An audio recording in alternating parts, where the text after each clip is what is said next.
Hi there, kids. My name is Carrie Ann, but a lot of you know me as Carrie Ann the Clown, Carrie Ann the Scarecrow, the Leprechaun, Nana, and so today I'm Carrie Ann the Sleeper Elf. Now, a sleeper elf, does that mean that I sleep all the time? No way.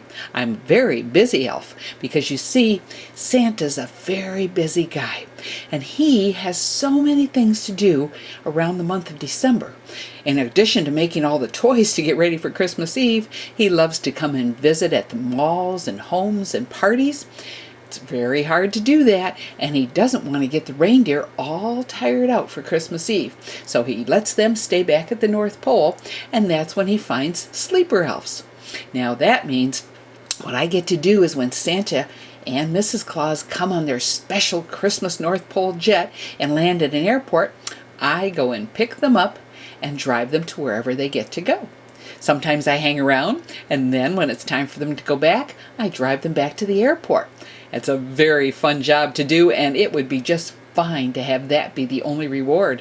But Santa is so appreciative of the fact that he has sleeper elves out there, he's given us a special gift. The gift is that 3 times a year, we get to go and visit the North Pole. Anytime, if it's the summer or the fall or the spring or the winter. Although December is not a good time to go because it's very, very hectic there. And when I go, I love to take pictures, and that's what I'm going to show you today. I'm going to share with you about life at the North Pole. Now, the very first picture we have here is what I see when we're landing just before the airplane lands. This is what I see from the window. And as you look down, you'll see right in the middle of the North Pole, there is a big clock. It's called a clock tower, and it has a clock there so we know the time, but it also plays Christmas music year round. Now all those buildings around, there's a lot of different ones. We'll start on the one side. There's the sleigh barn, and what do you think's in the sleigh barn? Not the reindeer, just Santa's sleigh. It needs a special building of its own because those elves are busy making sure that everything runs very well for the Santa on Christmas Eve. That sleigh is so fast and so shiny and so sleek, it can hold toys, and when it empties out, it can be back to the North Pole in seconds and back out around the world delivering toys. Now, as we're going around there, it says the home of Santa and Mrs. Claus. Santa and Mrs. Claus have their very own special home. And the elves live in separate homes also. Next to Santa and Mrs. Claus's house is the bakery. What do you think happens at the bakery? Yes, that's where all the cookies get made. And unfortunately, it's right next to Santa's house, so he tends to sneak in there a little more often than Mrs. Claus knows about. And what else do they make there? Not just cookies, candy canes. That's right. The next building, it says Master Elf House. Now, the Master Elf House is for those elves that are at least 200 years old. That's right, elves get very, very old. We have a building I'll show you for the younger ones, but in the Master Elf one, if you're 200 years old, you're on the 2nd floor. If you're 300 years old, you're on the 3rd floor. And we have, you're going to meet her in the book here, Elf Gutenschwager. She is 500 years old. So what floor do you think she lives on? That's right, the 5th floor. And because she's the only one that's 500 years old, she gets the whole floor to herself. And oh, she loves it. Now we see a reindeer barn. Who do you think's in the reindeer barn? We know what was in the sleigh barn was a sleigh, so in the reindeer barn, there's the reindeer. That's right. And there's a stall for every single one of Santa's reindeer. Let's see, can we name the reindeer? There's Dasher and Donner and Connor and Blixen. Oh my goodness, I think I'm going blank. I'm going to have to check that out. But I know who's the very first stall when you go into the reindeer barn. It's got a big bright red light over the top of it. That's right, that's where Rudolph sleeps. And there's special elves that make sure that they have all the comforts of their home with straw and hay and food and oats. Next is the elves' house. Now this is the biggest house at the North Pole because hundreds and hundreds of elves live here, and they all have their rooms. A lot of them sleep in bunk beds, up on the top, down on the bottom. And next to the elves' house is the elves' school. Now, you may be surprised by that, but elves do go to school. Yes, Santa said, I don't want any dummies. I need my elves to be very well educated, because otherwise, how would they know how to make such wonderful toys for you? Then the next building is the toy shop, the one we're all most familiar with. The toy shop is filled with rooms and rooms. There's for dolls and doll clothes, and for trucks, and just every kind of toy you can imagine. Every floor, there's several floors, and every floor has several rooms and all kinds of toys being made.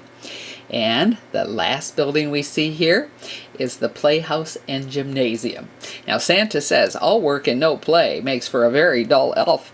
So he wants those elves to have plenty of time to play, so they have a full gymnasium with all kinds of things to be active with, and they have a playhouse because Santa wants those toys played with.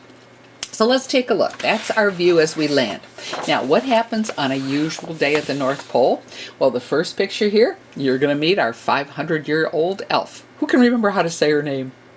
Elf Gutenschwager. It's a big mouthful. And elves do the same thing when they get up in the morning, just like you do. They get dressed, they brush their hair, and you can see she's making her bed. Does everybody here make their bed in the morning? All right. And put on their Santa hats, look in the mirror, get a big smile for the day, and they're ready to head to breakfast. Now, on the way down to breakfast, you can see Santa here has Mrs. Claus. She's actually combing his beard. She does that every single morning. She has a small little tray that she puts underneath the beard, and she combs his beard. And what do you think she catches in that tray? Cookie crumbs, yes. And what does she do with it? That little tray, every single morning, one of the elves runs down to the reindeer barn where all the little tiny mice love to wait for cookie crumbs from Santa. And so that's where she feeds them. Now, down in the kitchen itself, you can see this looks like a very old-fashioned oven. Now, you may not have seen one of these before, but many, many years ago they were popular, and they're one of the best ovens around. They do take some logs to burn in there to heat them up, and there you see Elf Bevy Lou, and she's getting breakfast going. There's going to be porridge and biscuits and all kinds of good things to eat. Every elf gets a nice stuffed tummy before they get ready. Now, the very first thing they do, what do you do during the week? You get up, you get dressed, and you're off to school. And that's what these elves are doing. They're learning to read. How else would they know how to read your letters? When you send those letters and lists to Santa, they need to know what they say. They read and write and learn all kinds of fun things in school. Santa says, remember, we must have time for play. So some of the elves head out to the hills and outside and play in the snow. They have snowball fights. Some of them go into the playroom where all the dolls are. You can see some of the elves, even Elf Gutenschwager, she still loves to play with dolls. And let's see, oh, what do they do? A lot of them head up to the hills and go sledding. Let's see what else we have. Ooh, right here. This is in Santa and Mrs. Claus's house. This is their special table. And you know what that is hanging from the chandelier? That's right, it's popcorn and cranberries. And this is a small table. It only holds 4 people. It's where Santa and Mrs. Claus usually have their dinner. And then, several times a year, they have a couple of very special guests that come to visit. Let me see if you might think who they are. One we normally see at Easter time. That's right, the Easter Bunny comes to visit. Oh, he loves to go to the North Pole. And the other one is the Tooth Fairy. Next time I go, I'm going to be sure and take some pictures of them. Oh, gracious. Right here in this next picture, there's Elf Lenny. And you see what he's doing? He's in Santa's bathtub. Now, let me tell you, Lenny loves to pretend he's riding in Santa's sleigh. But the big sleigh in the barn, Santa doesn't let kids play in it. So what does Lenny do? He goes into the bathroom, Santa's bathroom, climbs in his big old-fashioned clawfoot bathtub, and he pretends he's in Santa's sleigh. Santa gets ready to take a bath, and he can hear it out there. On Dasher and Dancer and Prancer and Vixen and Comet and Cupid and Donner and Blitzen.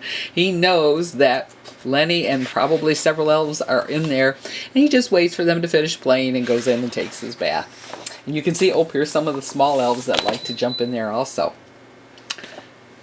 Wow, this is at the gymnasium. These are some of the elves leaping and jumping trampolines. Oh, the elves love to be on trampolines and ropes. They climb and they